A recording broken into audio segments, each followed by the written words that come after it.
Hello and welcome back to Lord of the Collections. I'm your host, Tyler Macklem, and this is my co-host, Val Chris. And we're here with a special episode where we're calling a Roundtable Review, where we're going to discuss the newest release from Weta, the new Helm's Deep. We're joined here with Mike Shea again, and new to the channel, and we're very excited to have him on here, Ben Shank. And so, for those of you who haven't seen the new, Weta just announced a new Helm's Deep, and I'm pretty excited for it. And so we're just gonna get into what do you guys like about it? I don't know if you want to go clockwise here, and we'll discuss kind of aspects of it that we like.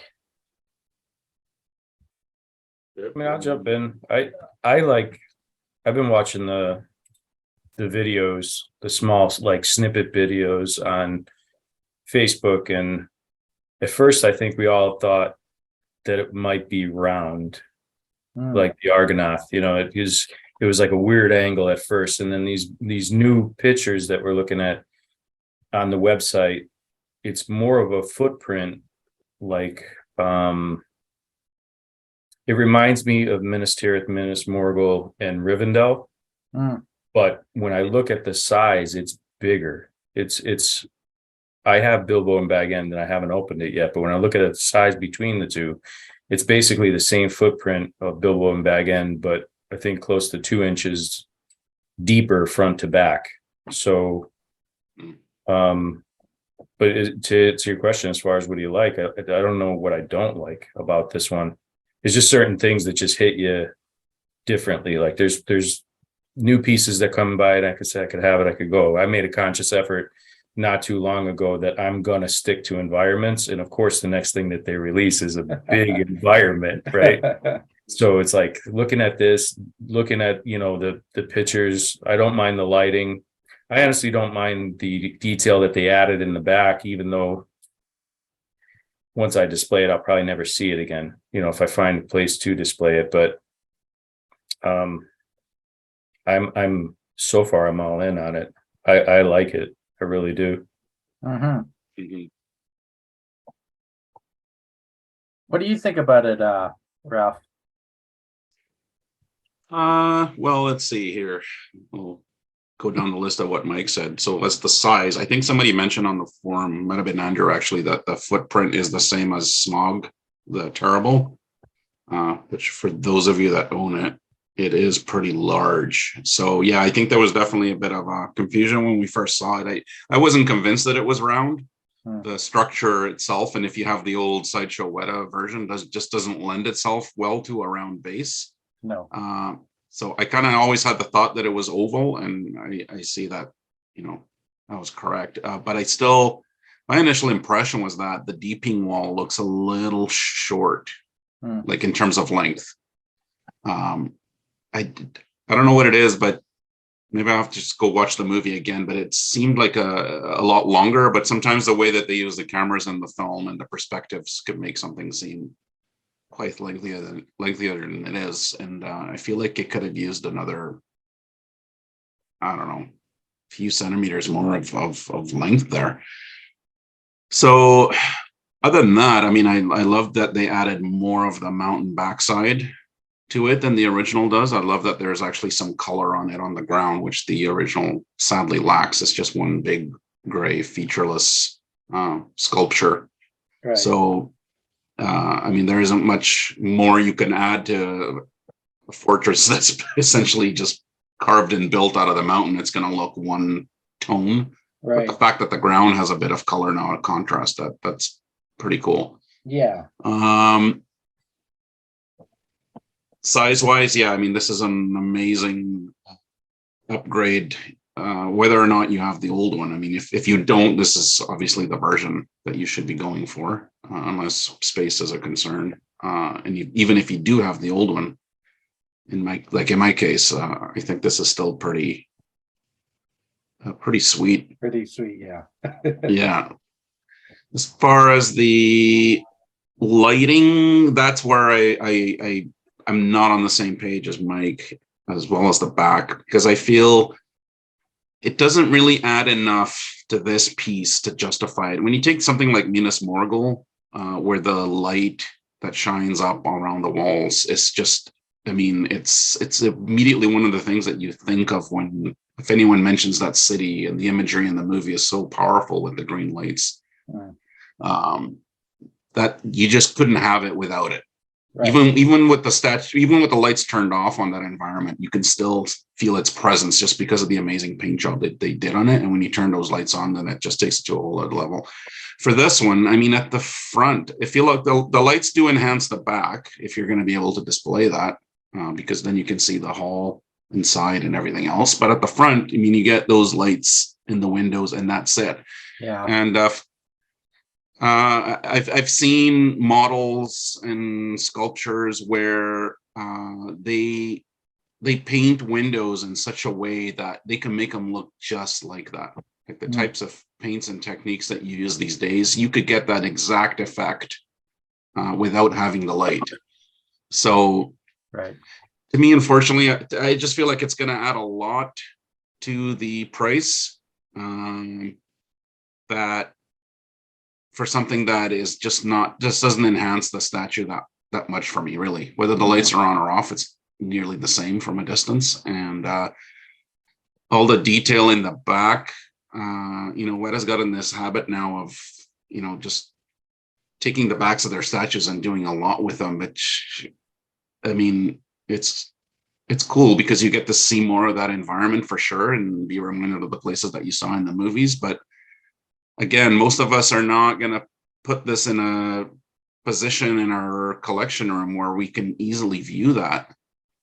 So it just ends up being a lot of wasted detail and work. And again, adds a lot to the cost that we just don't get to enjoy.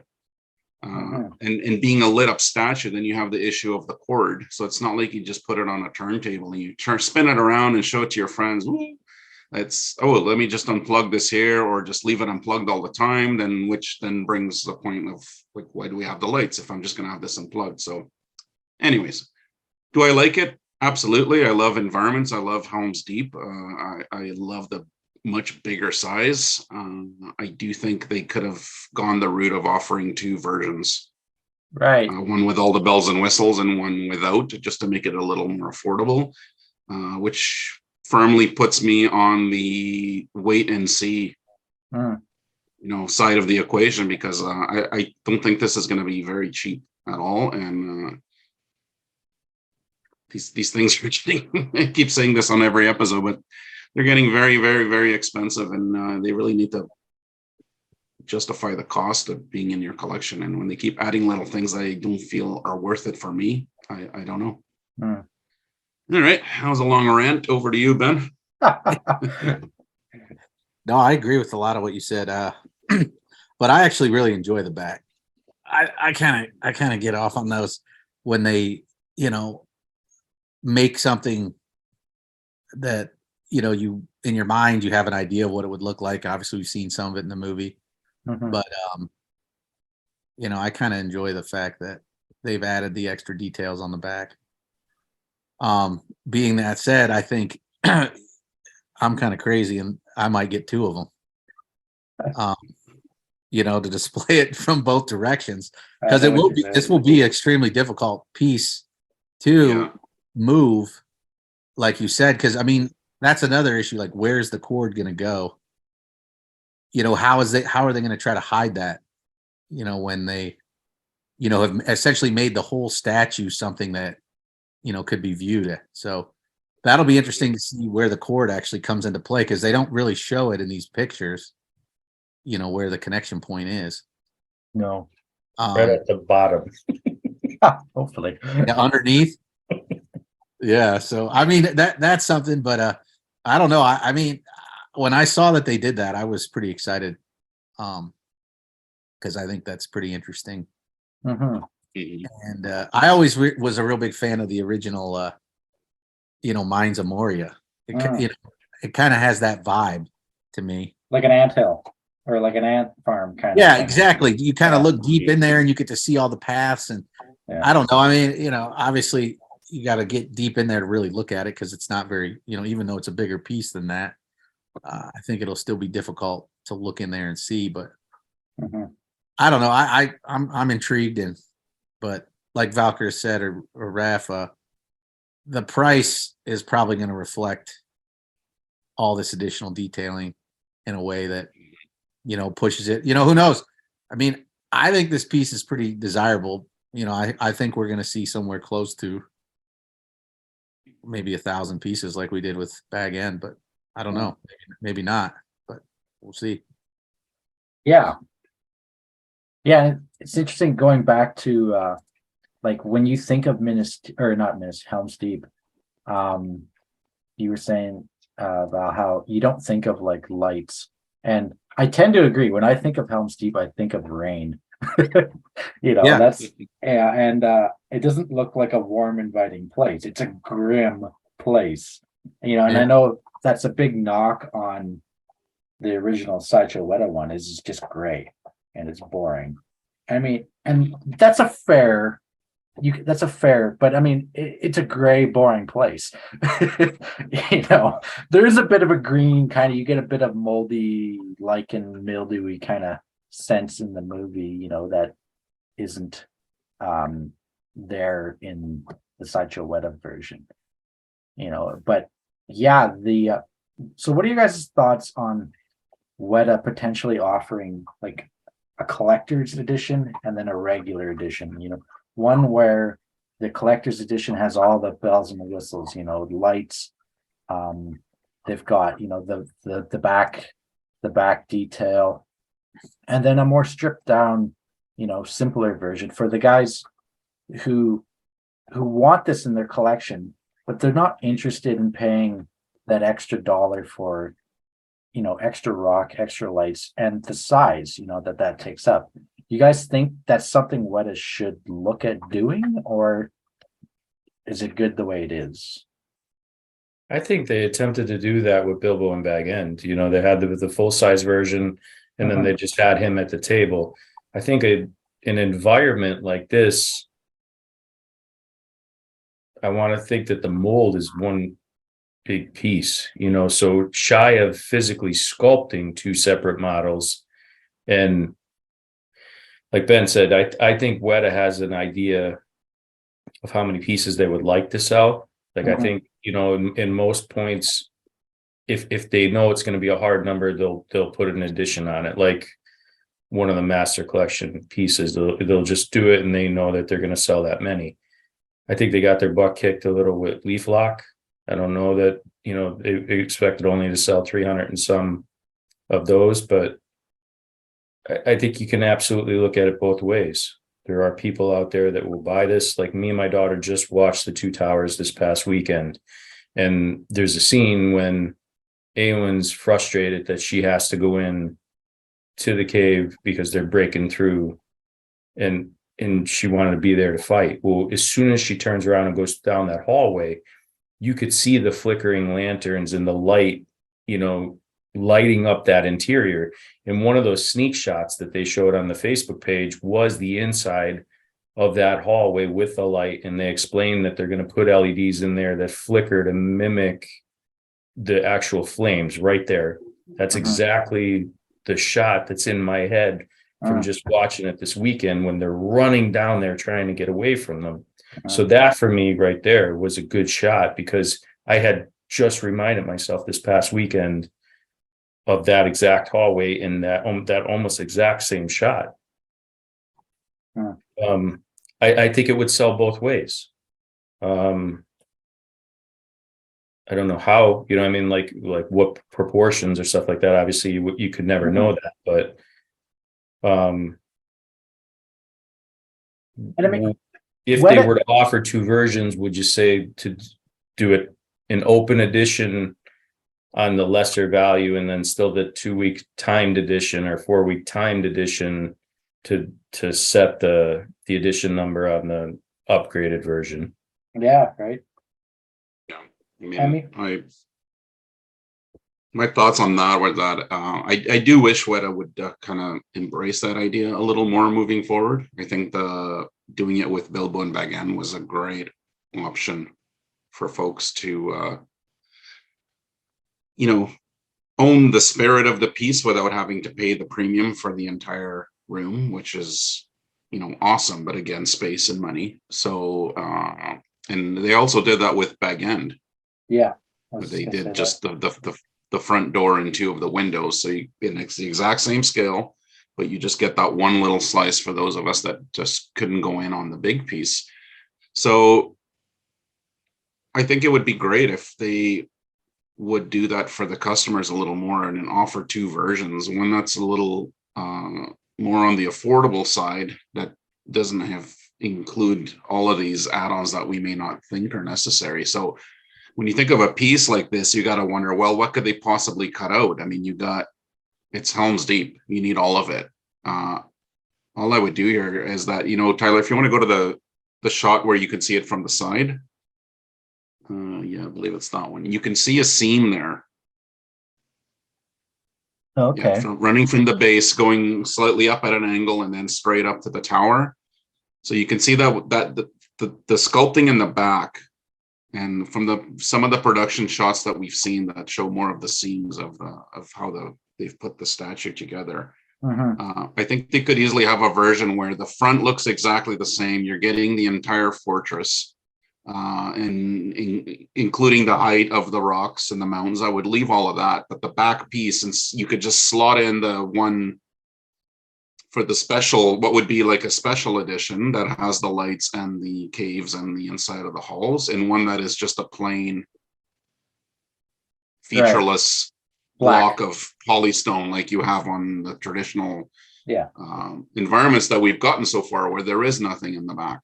So I don't think from a production standpoint that would be too far out there, because all of the detail is basically at the front. So that you're using the same base, you're using the same fortress, you're just switching out that back piece for something that does not have all of that additional sculpting. Yeah, so it would basically look like this, just on the other side as well. Yeah.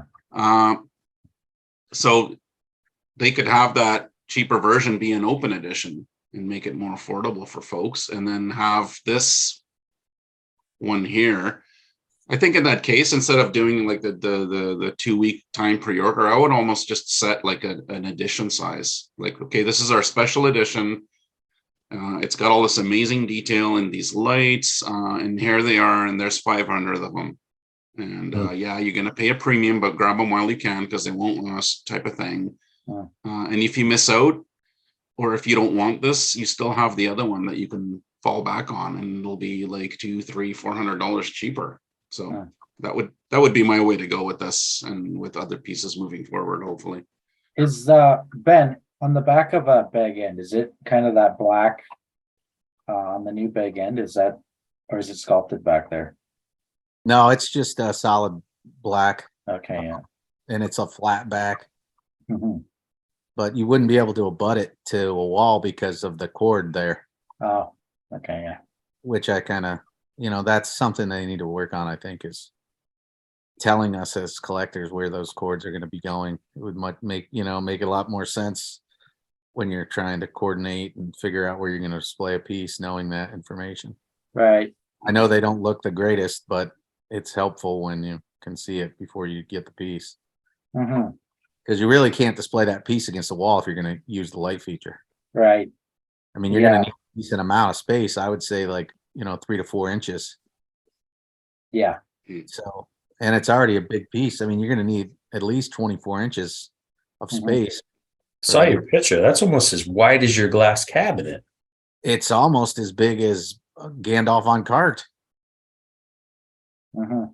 It's pretty wild how wide the piece is. But I mean, that's where they're going with these things. I mean, now, do you guys think this new do you think it's big enough? Well, we don't know the dimensions, right? Right. Well, I mean, we can kind of get an idea of the dimensions are online. Are they? Okay, yeah. So 21 and a half inches by 10 inches by 15 and 3/4 inches. It's pretty That's big. a pretty big piece. I mean, That's basically, Ben, I looked at the specs, and it's hard because we're going back and forth between metric and standard. But so in inches, or either way, if you have Bilbo and Bag End, the big version, it's the same width and almost the same height, but front to back is almost 2 inches deeper. It's as deep as Escape Off the Road, front to back. Okay. But the width and the height is almost the same size as Bilbo and Bag End. So it's a big piece. Yeah. It is, just with the guy holding it there. I think it's Andrew joke that they picked the small guy at Weta to make the statues look bigger. But because I got that impression with the Argonath, actually, because they had the same guy pose with the statue, and it looked enormous. And then when I got it, I was like, oh, this is not that quite as big. It felt like Tyler's met me. I'm not a small guy. I'm 6'1", I'm 230. And so I know pulling this thing out of the box, I'm like, okay. Still love it. It is pretty big. Let's not kid ourselves, but it didn't quite have that punch that just seeing this guy holding it did. So I don't know. It could be a bit of trickery going on here. Could be. And how long do you think they made him hold that thing? Because he's flexing there. Right? Oh yeah, he's yeah. He came right from the Weta gym. Yeah. That's right. I think also that he's holding it forward is another thing that we if he was holding it close to him, we might get a better sense of that it's actually in fact a bit smaller. That's an old fishing trick. Hold your fish close out far from you. Your fish looks bigger. Just don't put weights in it like those guys that got caught in that competition. Oh yeah, I heard about that. Right. Crazy stuff. So yeah, I think it's big enough. That's what I was hoping for. A decently big, and maybe they could have gone bigger, but I'm pretty in this case, I guess size does matter, and I'm pretty happy with the size that they got here. It's a pretty impressive piece. Yeah, I'm gonna need a different cabinet. I have this nice cabinet that is getting overloaded now, and Minas Tirith, Minas Morgul, Rivendell, they all fit really nice in it. But once you get into this size, I have not found a decent enclosed cabinet yet with shelving that you could put a piece like this in and keep it free from dust and stuff like that. So again, it just goes back to, I think there's people out there that would be willing to buy this financially that just aren't going to have the physical room to put it. For sure. Yeah. It's a lot of these are getting to the point where they kind of have to be open tabletop pieces. Like it will probably change when I set up my new room, but currently prior to packing my stuff up, I had Barad-dûr, Minas Morgul, and Rivendell, and I don't have the Weta Minas Tirith, but I have the Danbury version, which is just as intricate, and they're all sitting there on under my TV, and basically what's like a stereo cabinet. So it has a nice big wide flat top where all of these fit perfectly, but even being in a basement with a tiny little window that I never open, these things start to collect dust inevitably. And particularly environments, they're so intricate that the only way to clean these in any way is to get an air can and kind of go at it. And really all you're doing is just blowing the dust around onto something else. So when you want to carry these outside and do that process, it's like Mike said, you have to, the best thing really is to do with what he's got there behind him is get one of those glass cabinets and try to put these things, but to get the kind of depth and strength of shelf that these require, it's getting tricky. It's like planning where to put these and buying the cabinetry for it is becoming almost a hobby in itself. It's like a separate challenge now that you have in just figuring out this puzzle. So it's no longer back in the days that you get the quarter busts or helms and 1/6 statue and they just fit neatly and nicely on whatever shelf you picked. Now it becomes a serious commitment trying to figure out where these things go. So yeah, it's not, they're not making it easy. So yeah, bigger can sometimes be better, but it does bring a lot of challenges along with it that a lot of people don't want. I have to say though, they have pumped out a lot of pieces over the last 2 years. And you know, I'm assuming they're going to do this into next year, but this is one of those pieces where I look at it and I think no matter what happens, I'm going to end up with it. It's just, for me, this is a piece that I want to have. You know, there was other pieces that came out last year that I was an easy pass. You know, is it a nice piece? Yeah. Was it done nice? Good. It just wasn't something that I had to have. But, you know, this, for all the reasons said, you know, the color, the shape, it's a good moment in the films for me. And I just want to have this. Yeah. Well, that's just it. But if you want it bad enough and you like it bad enough, where there's a will, there's a way, and you're going to find a way to put it in your collection somehow. So go for it. Yeah. Mm-hmm. So we've kind of talked about what we like about, and we've kind of touched a bit, but so is there anything you guys don't like about it? Like, I know, Valkyrus, you're not a fan of the lights, but is there anything kind of design wise that you guys just don't like? I mean, I can't really think of anything. Are we criticizing the Weta sculpture or the actual design of the fortress? I mean, no, design, that would be blasphemy. I was gonna say, like, but more the layout of the statue and maybe some of the choices Weta's made in bringing the environment to the collectible. You know, let's. Is there anything in that regard that you guys maybe don't like? I think it looks great. I honestly don't. I don't think there's anything that I would change.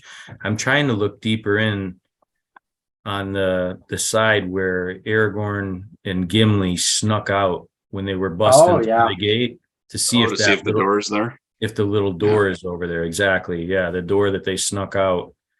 Yeah, there it is. Yeah. Yep. Cool. So I mean, if anything, I would get rid of that. I think Tyler mentioned this on the forum, and I didn't really think of it until he pointed it out. And yeah, it's totally this big lip of rock that comes around the front. I mean, I get it. It was part of the terrain. It was there in the movie, but we don't, you know, obviously with the magic of the camera work and the way that they did it, it's not. I was going to mention us, but as a physical statue, that, you know, if you're looking at it head on, it really does obscure a fair bit of the side of the fortress and the causeway. So I would have shaved that down quite a bit, just so the,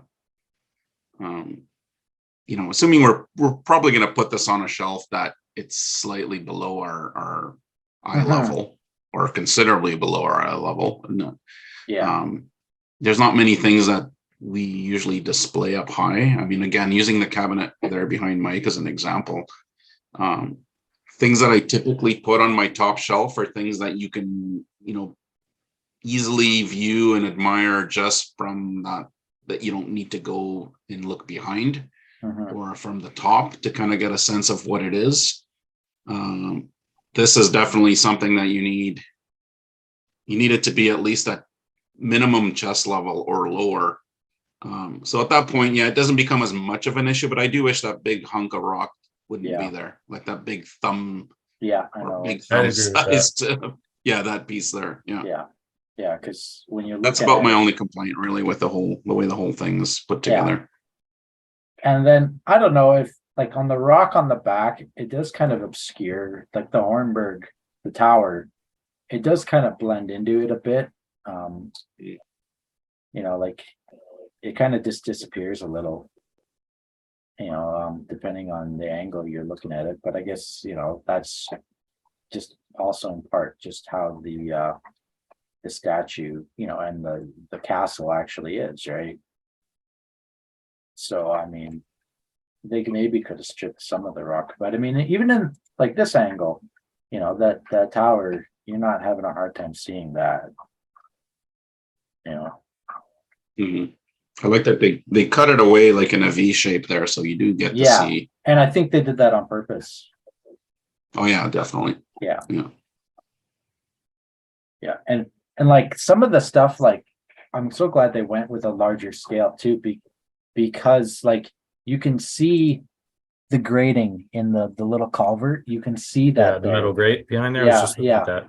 Or like the statue of Helm Hammerhand. You can actually like on the side, it's just this little blob, right? Like there's no definition to it whatsoever. Whereas in on this one, like you can tell that you can see him there. Like look at that. Like that's pretty freaking good. And that's probably smaller than the thumbnail on your finger. Like you realize like how deep we're, Yeah, like I'm zoomed in Yeah. here. Yeah. even the barrels. Look at the barrel on Yeah. Yeah. behind the wall. And like the only way it could be better is if there's a little mini Peter Jackson throwing a spear out of that murder hole above the gate. If they give us some siege towers out in the field. Yeah. That, Yeah. you know, that'd be a great actually like thing for Weta to do is sculpt like a miniature of Peter's cameos, you know, and throw those in there. The first 400 orders get the Peter Jackson Miniature, yeah. cameo. Good. Those would be great. Mm-hmm. I wonder who's gonna rig this to have the dust come out of the horn when it gets blown. Or have put like a little recording in the back of like when Gimli blows it. Yeah, That would be a pretty neat customization to have. When that would people, you see your friends kind of come up and start to look at it, and you're sitting there with a Switch in your hand they don't know about. It's like a Lord of the That would be a Rings moment. whoopee cushion. Oh yeah. Yeah. So, what do you guys think price wise is going to go for? I'm trying to remember what did Bag End on the Hill go for? Was it 1,300 American? 99.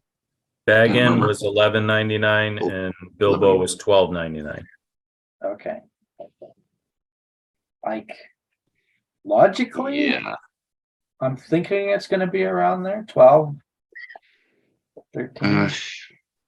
I'm gonna throw a guess out of $13.99 because every time it always seems like historically Weta goes up by $100.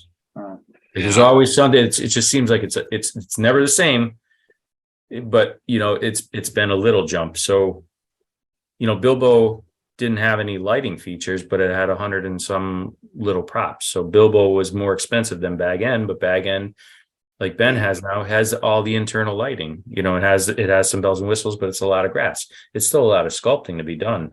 So between the two of them, I think Bilbo was more expensive, $12.99. I'm guessing that this is going to come in at $13.99. okay, so Mike's locked tend in to be at very- 13.99. Yeah. I tend to be very conservative with the prices, and I always think people are writing I it out of hope. a cloud sometimes. It's They don't not what keep I up hope with it is. I know. Well, I purposely set it high in my mind so that I can be pleasantly surprised when it's actually a little bit lower. In some cases it is. Sometimes I'm on the money, and sometimes they completely floor me by actually going higher than what I predicted. But my guess on this one is going to be $14.99 because I think there are a lot more electronics in there and a lot of little detail in those caves. That's a lot of man hours putting all that together. So yeah, my call is $14.99. What about you, Ben? How about you, Ben? I mean, I'll stick with the low end and be hopeful. I'll stick with. I think it's the dimensions are similar. It has a light feature like Bag End did. Obviously, Bag End doesn't have the intricate back, but I'll stick with $11.99. Hmm. But we'll see. I mean, like Mike said, they're pretty good at putting the extra $100 on it. You can always sneak it in there. Yeah, year in and year out, it seems Yeah. it's a slow ride upward. But I don't know. I mean, they just had kind of a slow number with leaf lock at $14.99. So maybe they're, like, hey, maybe we'll sell an extra 200 if we drop it a couple $100. It actually surprised me when they released the Argonaut. That was low, right? I mean, it's like we say low, but it wasn't even $900, right? $899, $7.99. $799. $7.99 or $8.99? Well, okay, US, I think it was $7.99. Yeah. Here, I'll look real quick. But that surprised me. That was one of the things where I was expecting the Argonaut to be like 1,000. And like you said, Chris, you set yourself you're right. up. It was $7.99. And pleasantly surprised when that came out. And that was another piece that was just desirable. I wanted it. I think that thing was gonna sell a bunch of numbers. That also, I think, they were kind of forced to make it because Dark Side was coming with that. And Weta's been pretty good about not repeating pieces, but they pretty much repeated that one identically. But I think they were forced to do it, like I said, because you got all these competitors now in their area, and I think they deserve to make the money. I mean, they're the ones who, when I think of Lord of the Rings, I think of Weta. I mean, they're the ones who made this for us. So I think they've, when they brought that piece at $7.99, they're probably like, we're going to sell at least 1,500, and then they got 1888, 1885, or whatever it was. I mean, that was a pretty impressive edition size, I think, for them. I agree. Well, you guys, I think the price on the Doors of Durin was also a little lower than I was expecting. There's been like a very, very few pictures of those being posted online, so I haven't really got a true sense of its size compared to other stuff. But I did feel the price was, and for having lights and even the detail on the back that they're so fond of nowadays, that I felt that for an environment, that one was quite accessible. I just wish they'd put the seam on the damn door, but I'll never shut up about that one. That's why I still don't have one. So I'm going with $12.99. You guys took all the good numbers. Lucky 13. Tied. There's ties here. We're not in grade school. So we got 13, 14, 15, and 12. That's all right. So the winner gets a free Helm's Deep. Is that... Yes. Yeah, are you listening, Weta? I love this going to change it. But maybe we'll keep scoring if we do another one of these, we'll keep a running count of who's closest on price, and then maybe we'll do a prize or something. We're bragging rights. There you go. So Ben, you mentioned maybe even getting two. Like, where would you draw the line at the price if you were going to consider getting two? I don't know. I mean, I don't know. I just think that I like to display all the pieces, in with all the glory that they have available. And maybe there's a better way to do it. Maybe there's a way to display one and showcase the whole thing. But, I have two Thandrils on Throne. Wow. So, I mean, the price really, it does affect it, but I mean, if I'm committed to it, I'll do it. Fair enough. But, once again, it comes down to space too. I've come to a point now where like I have to wait to even open half these things because I get excited and there's really nowhere else to put things in my room. So me and my wife been looking for something for some time, and we're kind of in the works, kind of like you were just in. And so my hope is I'm able to get a space that's 3 times as big as my current room, which is a pretty big thing, but that's my hope. And then by next July, right, Ben? What? By next July. Yeah, well, hopefully. I mean, I've been looking for a while. It's just everything's so crazy with COVID. I mean, it's the prices, and we've been looking into building, and just everything is kind of crazy. So do you guys think that this demands to be a centerpiece in the way that, say, Throne is a centerpiece? Do you think it kind of commands that presence in your guys' collection rooms, or is it something you're okay with putting on a shelf and not seeing the back? You know, what do you guys think on that? I think that's going to differ again from collector to collector. I'm migrating more away from statues. Like I'm looking in my office, I'm staring at the cave troll, I'm staring at Gandalf, I'm staring at Saruman, Witch King, King of the Dead. I can only handle so much, okay?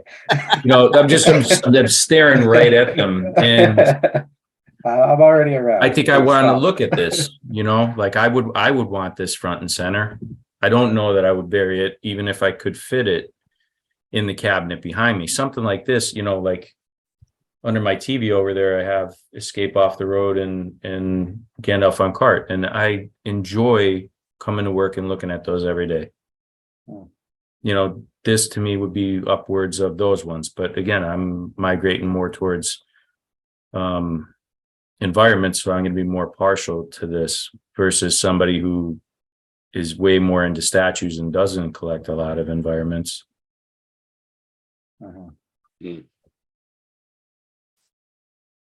What about you guys? Well, I think all these pieces now, like that bag end that just came, that's a centerpiece. I mean, it depends on what your collection is looking like and what you're, you know, fixating on making it look like. Almost any one of these pieces can be a centerpiece now. It's amazing how much detail and the sizes. I mean, you can establish a great looking collection with almost any one of these pieces they've come out with in the last 2 years. Yeah, I think they with each piece they just keep trying to outdo themselves in the previous one. It really one of the only things they can really do is to kind of increase the size. And as I said before, that comes with its own challenges. But I was thinking about this, like as soon as these bigger pictures were revealed, and I was like looking around the photos of my collection and just thinking like, how awesome would this look with, you know, Eormir and Theoden and Eowyn and Gamling kind of all around, situated around this statue. And I'm like, that would just be like an amazing Rohan display. I mean, forget about turning the thing. Right. But yeah, again, that would require basically a table, because then you're not just planning for that statue, but the display of everything else that you're going to have around it. Like if you're into theming, like I try and do a little bit, and that's just yet another layer to the hobby that gets harder and harder to keep up with the way that they're making these things nowadays. Yeah, definitely. And like some of them, like the big end or Doors of Durham, you can kind of put against a wall, like the back. I mean, I know they sculpted the back of the Doors of Durham, but you don't need to, like, that's not what you're wanting to look at on that piece, right? Whereas this, you know, it almost demands that it's in the middle of a table or a middle of a display case with surrounded by glass that, or you know, that so you can see everywhere around it, you know. And yeah, the idea of surrounding that with like Eomer on fire for as he's coming down the mountain and all the other, you know, the Rohan Royal Guard, all that stuff, it gets, yeah, that gets my crank turning just thinking about all the cool stuff to display with this new one. So very cool. I think this piece would look like, really good in the middle of one of those Maji cases. Oh yeah. Those other people out there that have them, and you know, I could see this piece in the center of a Maji case with some of those lights like beaming down specifically at certain areas and just glowing. I have one for my Treebeard, and just because of the way my previous room was set up, I had to have him in a corner so you could only really see him. Luckily, that statue, the way that he's angled, it was actually well thought out the way that Weta did it, because even with just the two viewing sides, the way I had it, you could see, I feel like you could see close to 80% of the statue. So that's pretty great. But when I set up my new room, I'm hoping to put them in a way that only the back of the case will be to the wall. So I'll have 3 sides that I can view it from. But from a practical standpoint, it'd be pretty hard to have things like this in the middle of a room. My mind instantly goes to, like, I'm sure you guys have been to museums. You have your pieces down both walls, and you have that center row of stuff in the glass cases that you go down one side and you come back up the other and you see everything. That reminds me so of unless you can someone's afford,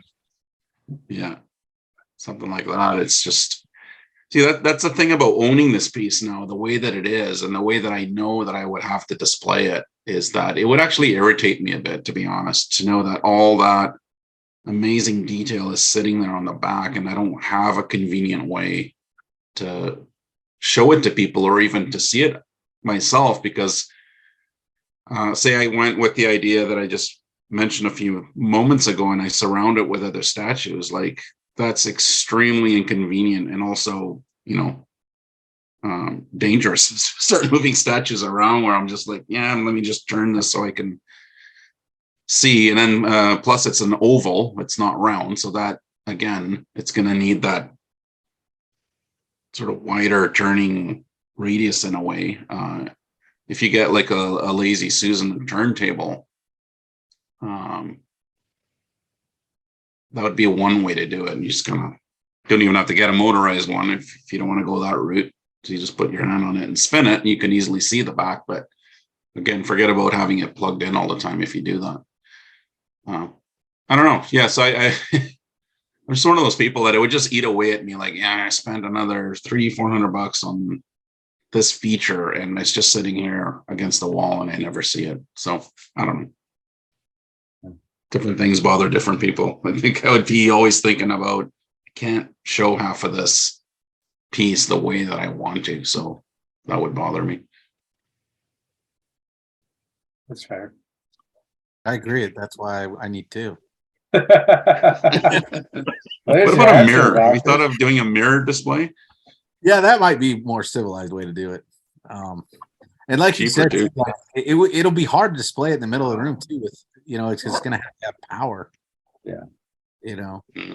So, and I mean, obviously too, we talked about a little bit is just where's the cord going to go and how is that going to fluidly look with the rest of the display. So the light features, everybody seems to be going that way, or Weta specifically, but there are some downsides to that too. Yeah. It can be done, like you said, though. Ben had his Baradur repainted, and those windows, they look good, and it's paint, and they look good. That was what I think. I think it makes the statue look like it's alive.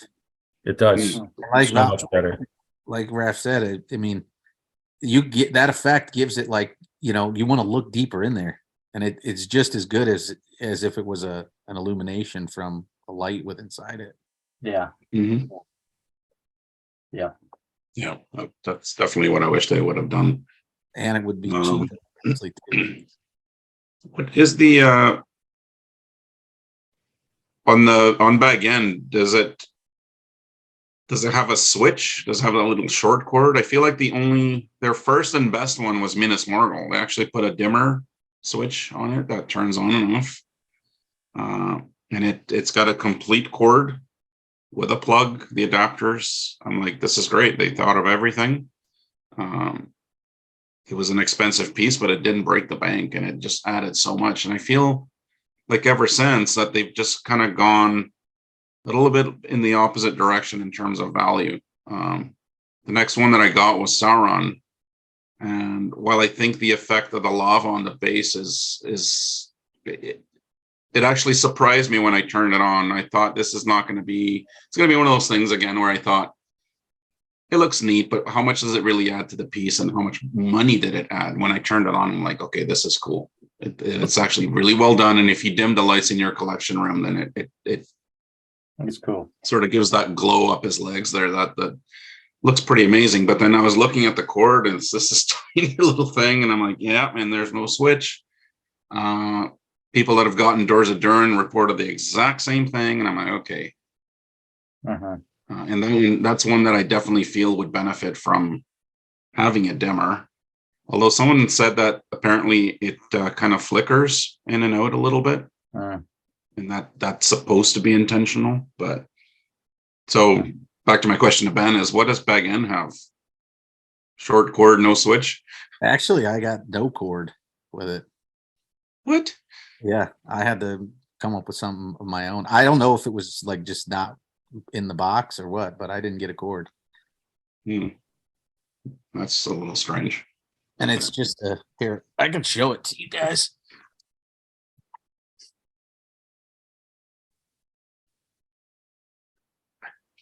I mean, it is just like a cell phone charging cord, Yeah. but it's more the principle of it. But yeah, it's just There we go. Is it? just the cell phone cord. And it's the flat You back. have to start warning people, like, accessories not included. Yeah, well, it doesn't say anything on the site, so I don't know if it was forgotten or what the situation was, but I was going to write a letter to customer service and let them know, see what's going on. Let them answer. Yeah, so you have the room set up exactly like I was talking about. If you got a wide enough space, you can do sort of that museum like display, but it's not a luxury that many of us can have. So Well, that's what I was saying. I know somebody who has a collection like that. A room like that. yeah, we're gonna have to do an episode on Ben's collection so you can show us Definitely. Yeah, properly and with time all the goodies he's got there. Yeah. I really love the one you did with Andrew, because I mean, Andrew'd always put those videos out, but actually having him discuss how much effort he's put into that collection, man. I love that what you guys did. That was a great episode.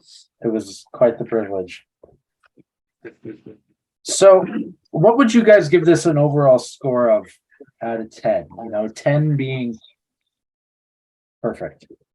1 being you wouldn't buy this for your worst enemy.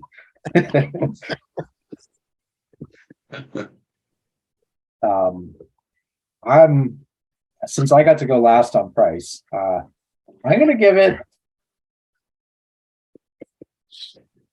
an 8.5. I think I'm 8.5. I would give it a little higher if it wasn't for that rock that kind of obscured the causeway and part of the keep. And like at this point, I'm really like having to split hairs to find stuff to detract the score on it. And maybe it should have been a 9, but that's what and actually no, I'll go with a 9. Now that I think about it, 8.5 is too finicky. That's my score. I'd say an 8 for me. Desirability, it's more like a 10. Like I want the piece. I'm just hesitant to hand out a perfect score until you actually see what's right in your hands when you get it. You know what I mean? I think it could be done well. I mean, it might surprise us, might get this in front of us and say, damn, like you said with the lava, this is great. I love this. I do look forward. I can't wait to get Bag End. I want to take the key. I want to open the little door and I want to jam my cell phone in that hole and see how far I can see, into the back of it. A little pen camera, yeah. But for me, I'd say I'm starting with an 8 and, might go up once I have the physical piece in my hands. Mm-hmm. What you, Ben? Yeah, I'm with Mike. I think 8 is a fair assumption based on, not seeing it firsthand yet. Because I mean, I would give, I'd like to give it higher right out the gate because I think it's a great concept. I love the fact that the wall's intact, and like you said, the landscape is more realistic than the drab original Sideshow Weta version. The scale is better. I mean, you got the barrels, the statue. I mean, it's a lot of impressive thing, and then the back is a whole nother thing. But until you see it in person, it's kind of hard to give a 10 or even a 9.5 or something. But sorry, go ahead. No, you weren't done. No, I was just gonna say when I found out that this was what they were doing, I was really excited about it because I really felt like this is one they could redo and not taint the image of the original piece. Hmm. Because they did so much more with this one, and the original one still retains its uniqueness, and it doesn't detract from it. I don't think, some of the other companies just make them the exact same thing, a little bigger. Well, and to touch on that a little bit, we talked about should Weta make a smaller, open edition, regular version of this, and then I guess the counter argument could be, well, there's the old Sideshow Weta one, like if you don't want to get this one, well, you have the old one still, so I mean, there's that argument, but I mean, that's not nearly as fun. As far as my preview score, yeah, definitely not a final score. You can only really fairly rate it 100% to your personal liking when you have the piece in the hand. I'll be a bit of the party pooper here and give it a 7. And my 3 points off are basically for how I think that the lights in the back are going to affect the price. And that's another point there is just on my presumption of a high price. So if it does come out and I'm pleasantly surprised, if it's more like around what Ben said, $11.99, then I would definitely give it another point. And the last point I would take off is that I really, really think and wish that they should have done 2 versions of this quite easily, to be honest, and offered one that doesn't have the lights and the caves and everything else in the back. I think as much as we are loving these pieces and that their artists are giving wings to their imagination and just kind of going crazy and giving us the stuff that ultimately we're the ones that buy it. And sometimes I wish they'd give a little more thought, consideration, planning to making these a little more accessible and kind of considering the options and say, hey, why don't we make an open edition that just doesn't have all the frills, just doesn't have the detailing on the back or the lights, and shave $200-300 off, and that way everyone can have their cake and eat it too, type of thing. So just accessibility, affordability are have become more overriding concerns for me later on in my collection days. So, but yeah, if the price is a little more accessible for what you are getting, which I think is pretty amazing just on its own, then yeah, I can go up to an 8 or 8.5. So, Dang, you guys are making me look real generous now. Maybe we should have stuck with my 8.5. It's Yeah, hard to usually tell from pleased to photos. It it. really is. Like you guys brought up before, Helm's Deep. Yeah. That's not a photogenic, piece. I saw that a few times in pictures and I'm like, do I really want that? And until you actually have it in your hand and look inside and you see all the detail, because from the outside, it just looks like an oval rock shape. Uh-huh. Or Mines of Moria. I'm sorry, Mines of Moria. Yeah. I mixed up the name, but Mines of Moria. When I looked at that, and I have it behind me, yeah, I was on like this Weta kick, and I was just buying everything I can get my hands on. But I was pleasantly surprised when I got it.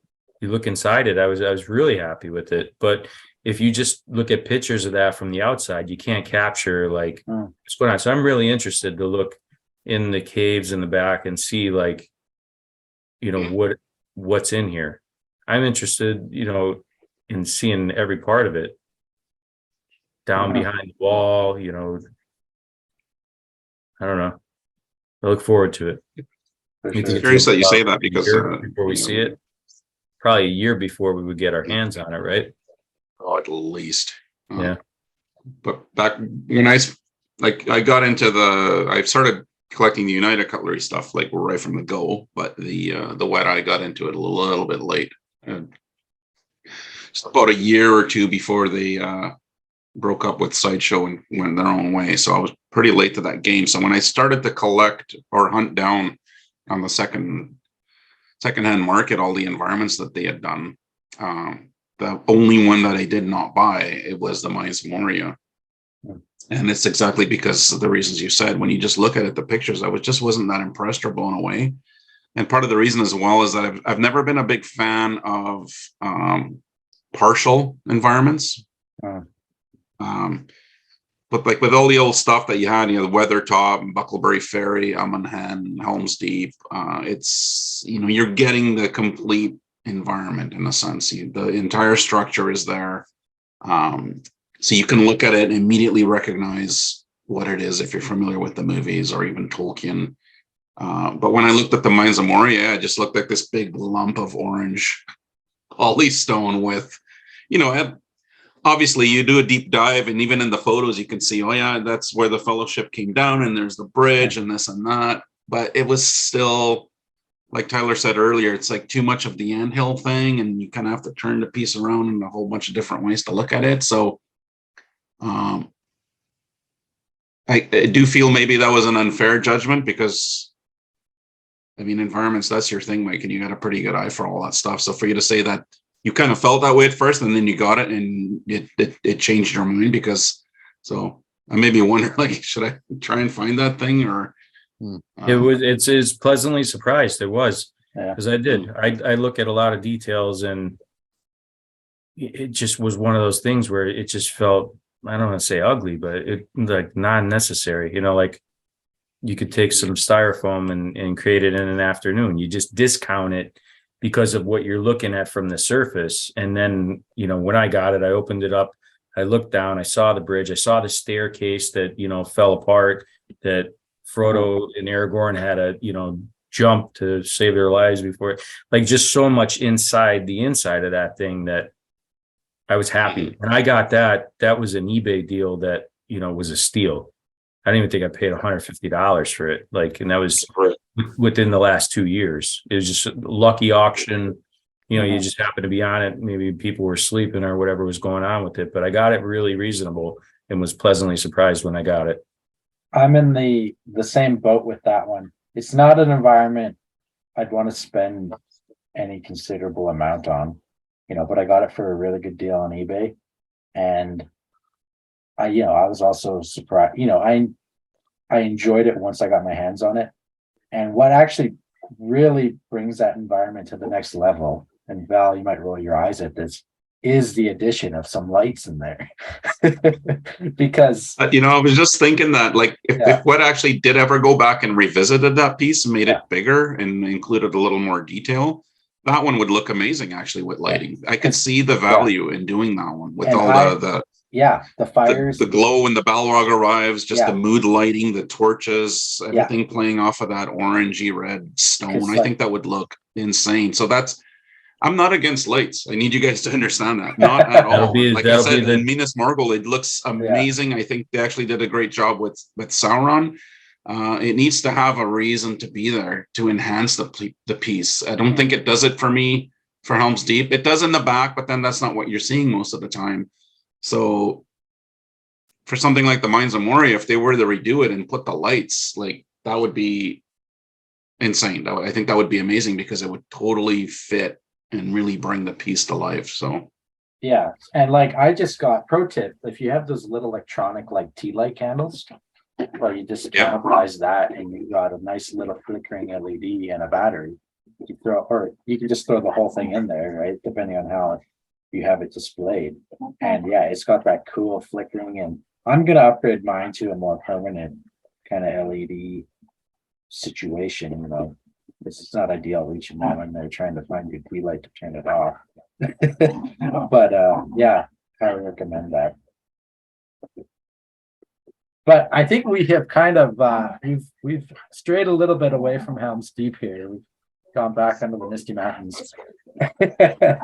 And we've actually been rolling here for a decent amount of time too. So perhaps it's time to wrap it up, and hopefully when this comes out, guys will enjoy this, and we'll get an idea of the price and pre-order in a few days here. I think it's 4 days comes out.